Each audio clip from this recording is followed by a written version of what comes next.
ujungnya kembali pada bersih. Ya, bersih hati, terima Al-Quranul Karim sebagai petunjuk sementara kehidupan dunia lah, supaya akhirat besok selamat. Pasal sifatnya sayang kepada kita. Nah, ya. Tapi Quran ini ya dibagi oleh para ulama. Turunnya Quran dua negeri, Mekah dan Madinah. Ya, kalau surah yang pendek-pendek biasa Makkiyah. Kalau yang panjang biasa Madinah. Kalau di surah itu panjang sampai 50 ayat, sampai 80 ayat turun di Madinah. Nah, kalau yang Mekah yang pendek-pendek, Al-Fatihah 7 ayat paling pendek di kota Mekah. Baqarah panjang di kota Madinah. Nah, ya, dibagi pada dua faktor, Mekah dan Madinah. Ya. Nah, Mekah di bidang akidah, tauhid. 13 tahun Nabi sampaikan ke sana supaya kita jadi manusia yang mulia. Nah, ikut Quran tu. Pasal Quran tu orang yang satu kitab yang paling mulia, letak pun tempat yang tinggi, tempat yang paling mulia. Tak abdol Quran di bawah, buku yang lain di atas. Tak abdol, walaupun tak dosa. Walaupun tak dosa, taklah haram hukumnya. Kalau ini Quran bawahnya atas kitab yang lain, taklah haram. Tapi tak abdol. Ya, untuk Quran tempat yang tinggi. Tapi sampai jangan tinggi sangat lah. Tinggi sangat sampai tak dibaca pula. Dah tinggi sangat tak dibaca langsung pula. Contoh, walaupun sunat tak baca tak apa. Ya, kalau kita ngaji hukum syarak ada 5 kan. Ya, ngaji tak hukum syarak yang 5 ni. Sekarang usaha-usaha kat Masjid Surau ni, pemantauan agama dah tak bincang lagi hukum syarak yang 5 ni. Yang dibincangkan Nabi tak buat bid'ah. Nabi tak buat tak sunnah. Nabi tak buat tak sunnah. Malam Jumaat jangan baca Yasin. Nabi tak buat, baca Kahfi supaya jangan bid'ah sekarang ni. Rupa hukum yang 5 tu. Antum ngaji tak hukum yang 5 ni? Cuba aku cakap, kalau antum ada ilmu tu, kalau saya cakap betul, angguk. Kalau aku cakap salah, geleng kepala. Aku nak tengok kepala antum semua ni, goyang ke tidak? Ready, sedia. Kalau betul aku cakap, lambangnya angguk. Kalau kau cakap salah, begini, aku nak tengok kepala antum semua ni, mana yang angguk, mana yang tidak. Kalau yang angguk, dia tahu ada ilmu tu. Wajib dalam syarak dibuat dapat pahala, ditinggal berdosa. Pak angguk pun tengok. Aku nak ulang. Wajib dalam syarak dibuat dapat pahala, ditinggal berdosa. Merongong juga tengok tu. Tak angguk tu. Tak belajar tu. Jadi angguk lah. Haram dalam syarak dibuat berdosa, ditinggal dapat pahala. Yang belakang tu angguk, dah mula angguk dah mula faham lah tu ya. Sunat dalam syarak dibuat dapat pahala, ditinggal tak apa-apa. Betul. Ada. Baca Quran kan sunat. Tak buat tak masuk neraka lah. Pasal tak dosa kan gitu. Sebab tu tak suruh masuk neraka. Mat, kenapa kau masuk neraka kau? Aku ada tak baca Quran. Tak ada lah. Ada neraka semua ditanya, tak seorang pun yang jawabnya aku kat dunia tak pernah baca Quran. Tak ada. Semua dia jawab tu pasal aku tak ikut Quran. Itu sebab masuk neraka tu. Pasal Quran tu jadi petunjuk untuk bezakan mana yang betul, mana yang salah. Bukan untuk dibaca saja. Baca bagus, tak dibaca pun tak apa. Yang wajib baca cuma 7 ayat Suratul Fatihah untuk sembahyang. Yang lain tak padu. Sembahyang tak bersurah imam, sah. Pendek ke panjang, cantik pendek, sah. Tarawih pendek, makmum pun suka. Tak baca langsung pun tak apa. Waladhalin rukuk, boleh, tak salah. Antum mana suka surah panjang ke pendek? Sembahyang tarawih dari hati ke hati, jangan bohong. Tengok muka ni. Kalau macam tu surah Imam panjang tadi, alah. Imam Sasmi Subul kan panjang surahnya tadi kan dia, ya. Nun, kacau dah ni, kacau. Kita. Tapi kalau wal asr, innal insana lafi khusr, Allahu akbar. Suka. Kenapa suka surah yang pendek? Pasal tabiah Ramadan tak menjadi lagi, belum bersih hatinya. Gitulah. Puasa terus. Mana tadi aku cakap hukum syarak ya. Harus makruh dalam syarak dibuat tak dosa, ditinggal dapat pahala. Aduh, kok geleng? Kok tu geleng begitu?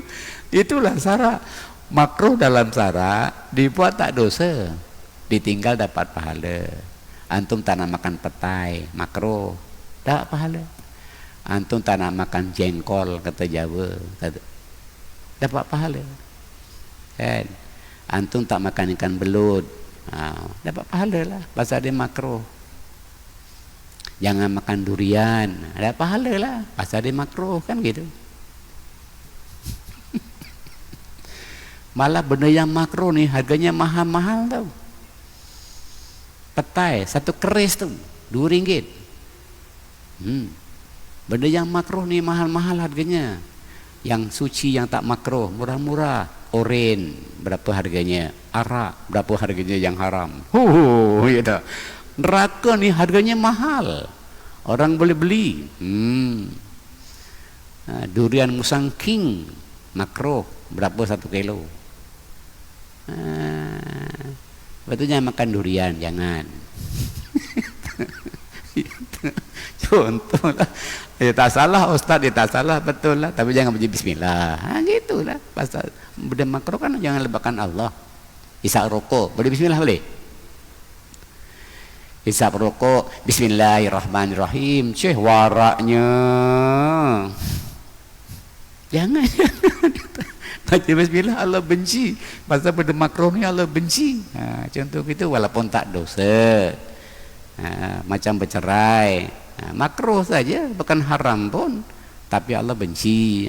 Benda yang halal tapi benci, cerai. Contoh gitulah. Misal, ya, itu hukum yang 5 tu Quran. Al-Turun kepada kita bacakan sunat saja pun, bukan wajib. Ya, terus tu mana? Tapi kata Quran sana, beritahu pada kita, kata Allah, kalau mau kami ikut Quran tu, apa tu? Bukan dibagi pada ulama tadi 2 negeri. Kemudian Quran itu dipecahkan kepada 4 aspek. Ya, di Madinah 4 aspek syariat. Ya, pertama al-ibadah. Yang kedua babul muamalah. Yang ketiga babul munakahah. Yang keempat babul jinayah. 4 aspek tu ayat Quran di Madinah. Ya.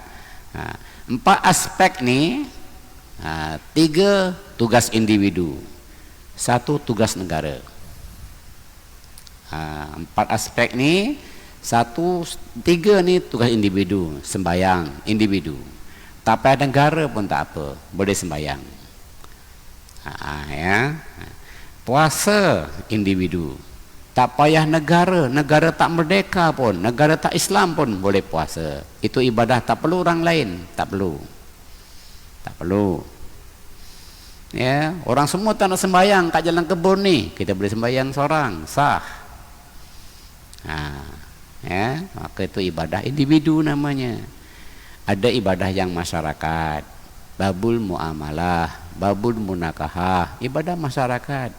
Tak perlu negara pun tak apa. Nikah, rukun nikah bukan sebut negara pun, tak daftar pun sah. Yang cukup suruh nikah cukup sah lah. Daftar kabja agama tu untuk undangan dunia, bukan syarat pun. Kalau nikah kat Thailand sana sah. Kan?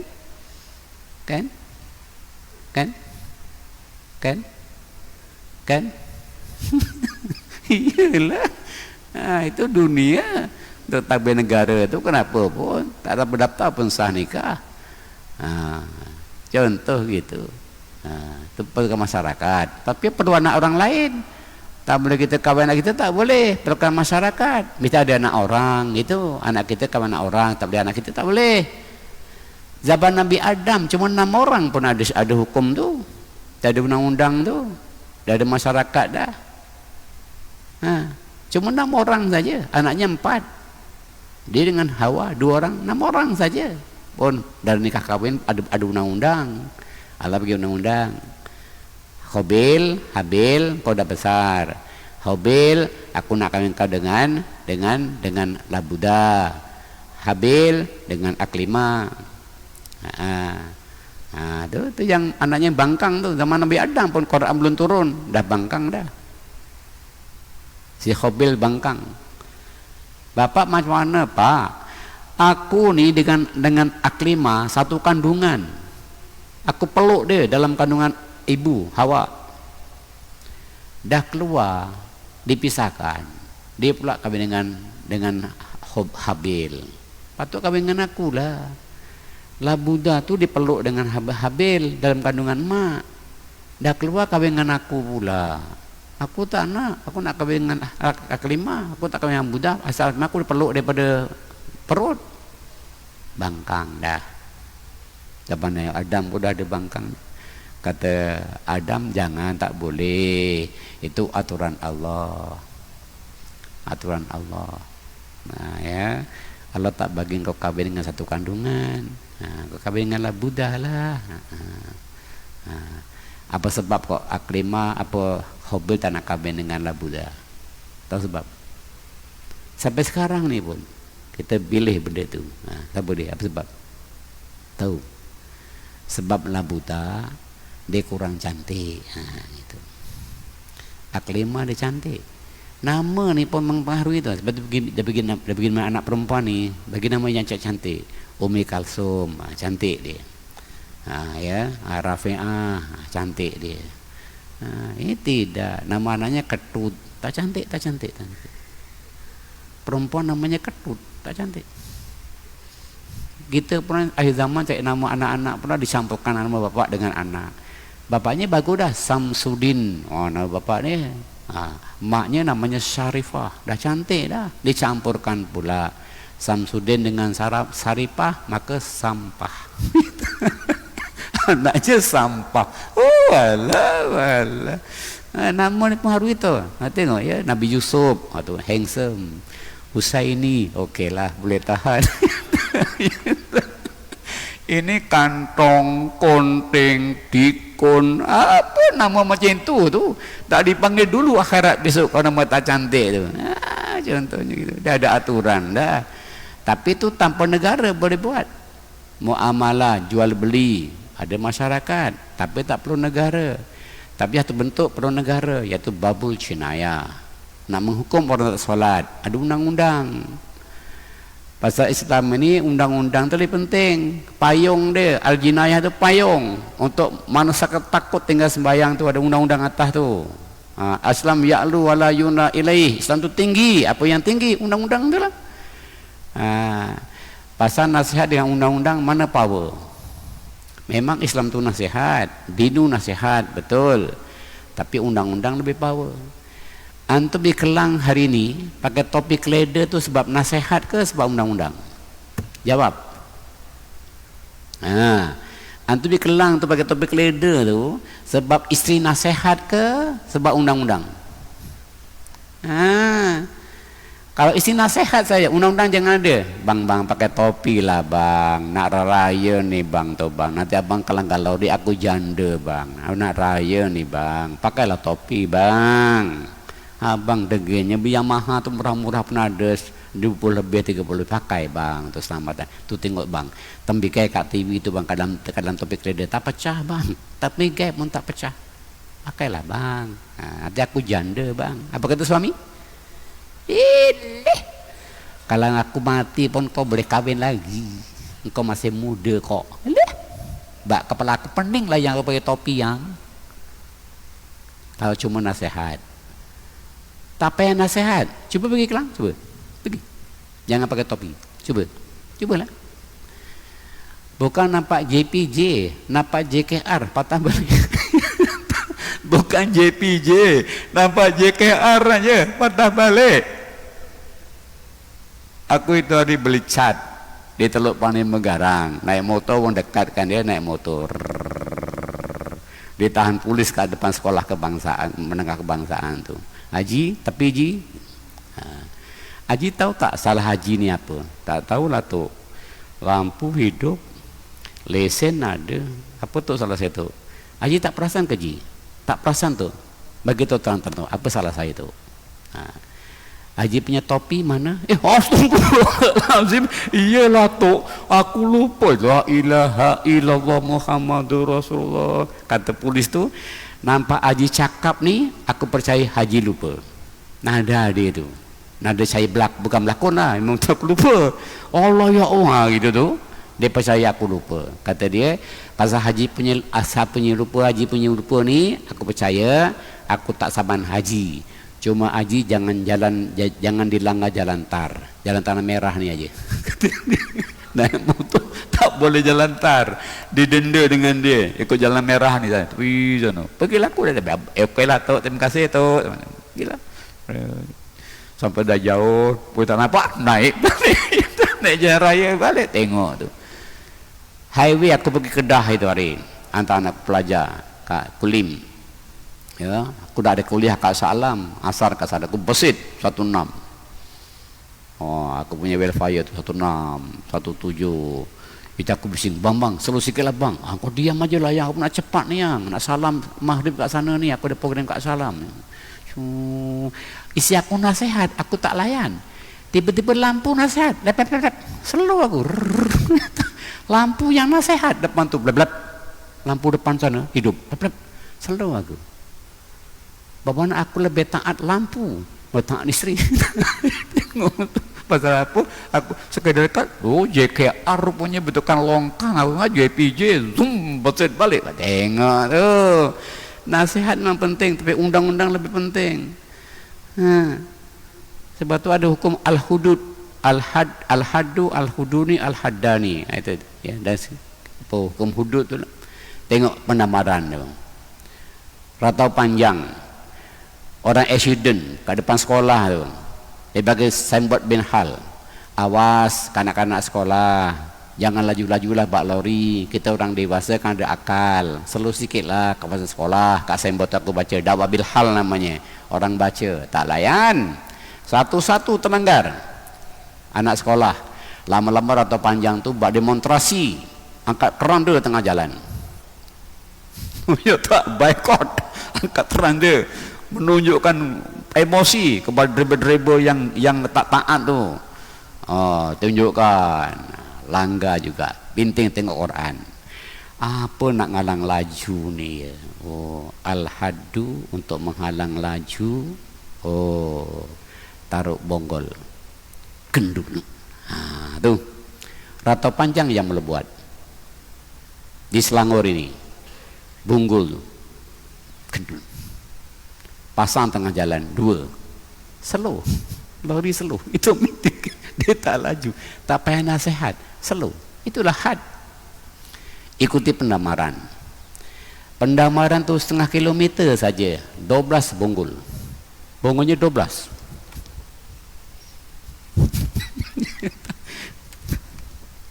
Kalau ngajak kapal Pelabuhan Kelang ikut situ, eksober cepat habis. Ditulis kat signboard, kampung gila bonggol. Kat pendamaran tu, pergilah sana tengok. Itu Islam, tengok tu, untuk menghalang. Itu tugas dia lah, Allah amanahkan pada negara untuk menjaganya. Yang lain kita boleh buat. Sebab tu ingatan Allah pada kita, kalau kita Quran tu, kata Allah apa? Kata Allah sana, wa tasimu bihablillahi jami'a wa la tafarraqu. Kalau kamu beriman dengan Quran tu, kamu akan jadi manusia yang kuntum khaira umat yang terbaik. Tapi sebaliknya, kalau kamu afatu minu nabi ba'dil kitab wa takfuru nabi ba', engkau beriman sebagian kitab dan kufur sebagiannya.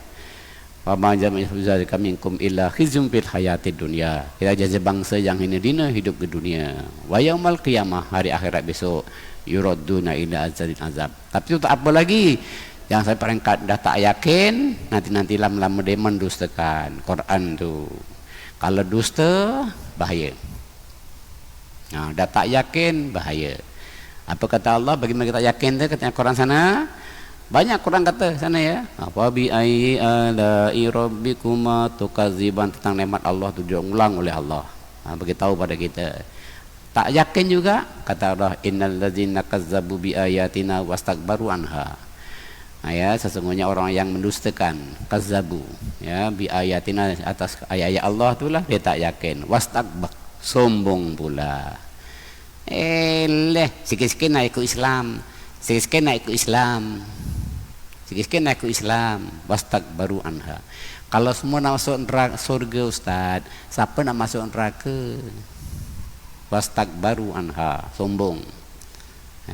Aku besok aku buat tanya malaikat, marrobuka, pukul mana suka, womboy, wastakbaru anha, sombong orang itu. Apa akan jadi? Ada mati besok. Mati saja besok, Allah perintah para malaikat, wahai malaikatku, la tufattahu lahum abwabus sama, tutup sampai itu langit, jangan bagi dia masuk. Buka tafsir di mana roh kita pergi lepas kita mati besok. Kalau orang yang dusta tu, tak yakin pada Quran tu yang kita ada, ke mana dia pergi? Ya, kalau kita buka tafsir, jalan lain ke Qurtubi ke Al-Quran ke tafsir tu ya, dia kata roh tu akan duduk dan api yang berada dalam perut bumi. Di mana api tu?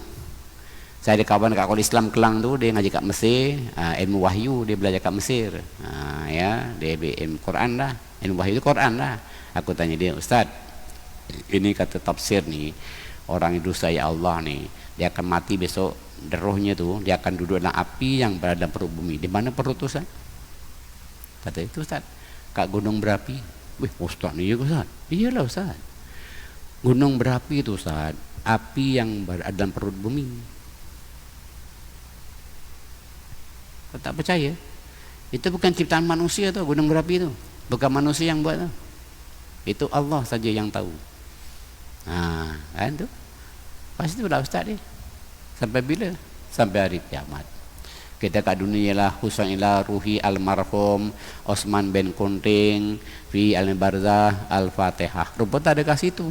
Ditahan oleh malaikat pasal didusta ayat Quran kat dunia ni. Sampai kiamat. Besok kiamat saja pergi alam mahsyar. Sampai kat mahsyar apa kata Allah sambungan ayat? Kata Allah, wala la yadkhul jannah, dia takkan pergi surga. Sampai bila? Hatta yadjal jamalu fi samil hayat, sampailah unta-unta masuk ke dalam lubang jarum. Nauzubillahi min dzalik. Dimana kita dengan puasa ni dapat didik hati kita, hati yang terdidik rawatan dengan bersih hati, mudah-mudahan Aidil Fitri akan peroleh. Dah dapat tak dapat, cuba rasakan lah. Kita hari ini pun cuba rasakan. Malam ni terawih ubah sikit lagi selama saya. Terawih ubah sikit malam ni. Kalau malam tadi hujung ayat 2 harakat. Bismillahirrahmanirrahim, 2 harakat. Alhamdulillahirabbil alamin. Ar-Rahmanir-Rahim. Maliki yaumiddin. Gitu malam tadi. Malam ni 16 mula witir, mula kunut. Malam ni ya, mula kunut ya. Malam ni cuba diubah. Bismillahirrahmanirrahim. 6 harakat. Alhamdulillahirabbil alamin.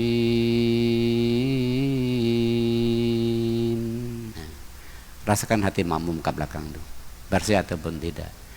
Ar-Rahmanir-Rahim. Maliki yaumiddin.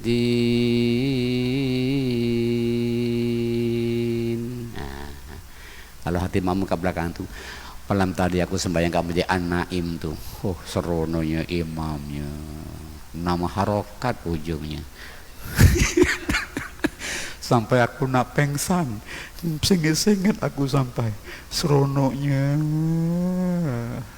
Kalau itu antum yang datang ni dapat layak ucapan selamat Aidil Fitri, selamat kembali kepada bersih hatinya tu.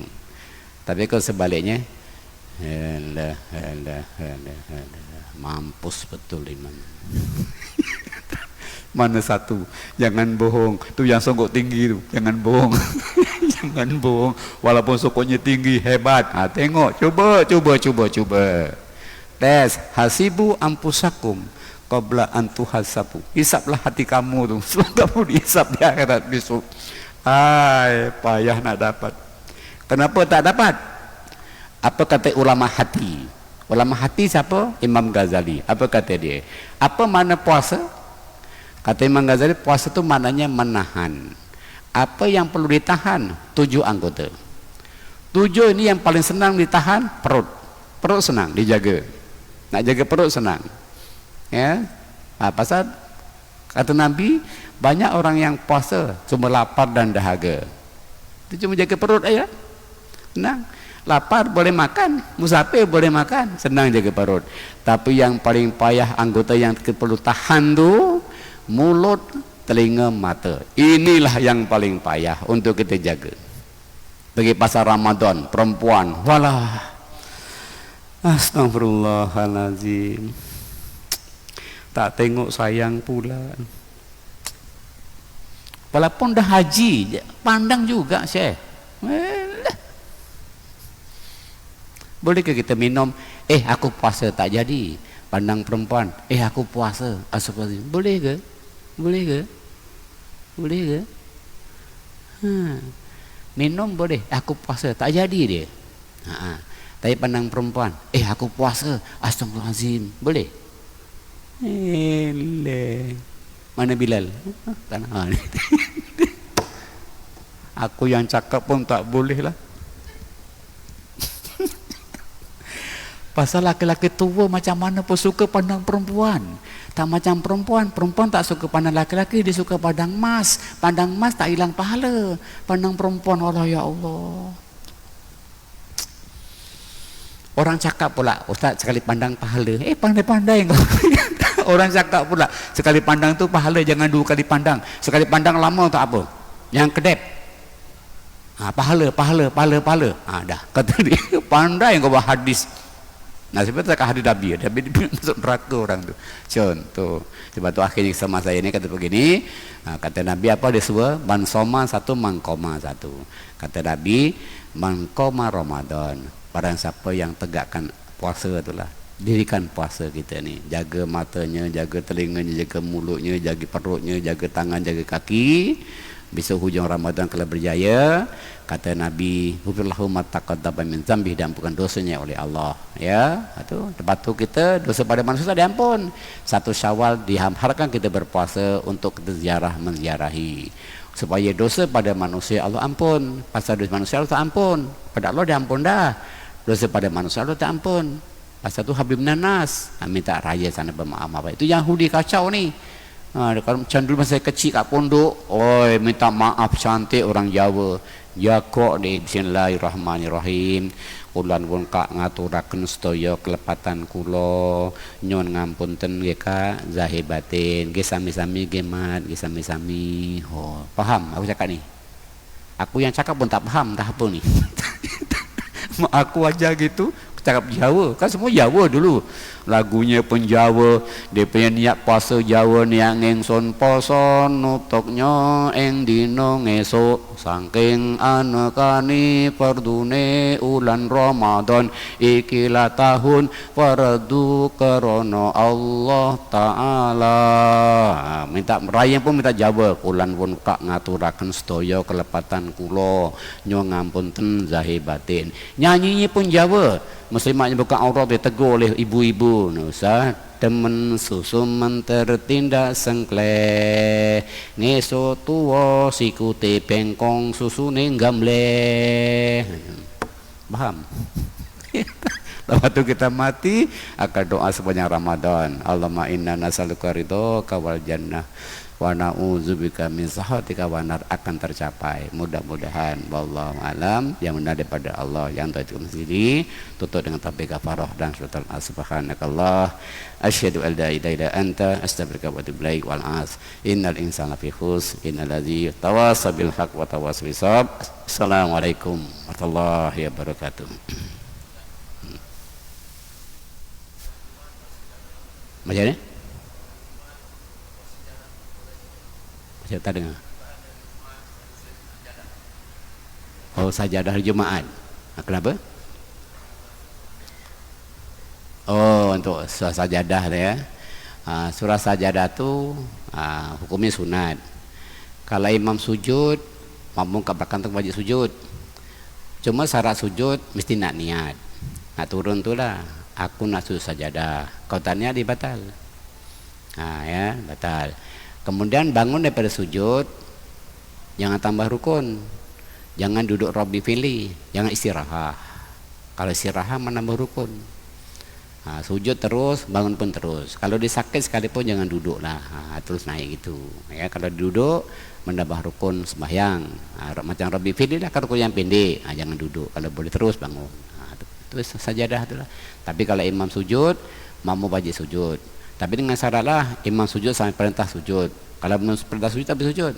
Pada saya ada kuliah subuh, hari cuti, Jumaat cuti apa itu hari, imam suruh sajadah, dibaca begitulah. Dan itu pun dia pun tak hafal, dia lupa. Alif lam mim tanzilul azim, baca lupa, ulang balik.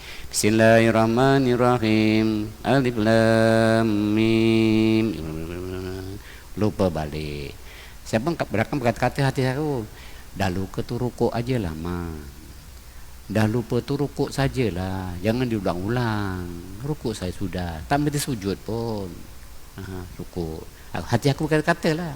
Entah macam ni bila kat belakang tu cakap, rukuk aja lah. Imamnya sujud. Allah, batal lah. Asal belum sampai perintah sujud. Sujud sajadah, mesti sampai sujud tu baru boleh sujud. Kalau belum sampai perintah sujud dia batal lah. Makmum kat belakang wajib sujud kalau mendapati syarat. Tapi kalau dapati jangan sujud lah, kalau sujud batal. Mufraqah makmum kat belakang tu lah. Masa imam sujud belum sampai perintah sujud. Sikitlah kata Pak sahabat kita ni untuk kita koreksi kita dalam semestinya. Wallahu alam. Ya, assalamualaikum warahmatullahi wabarakatuh.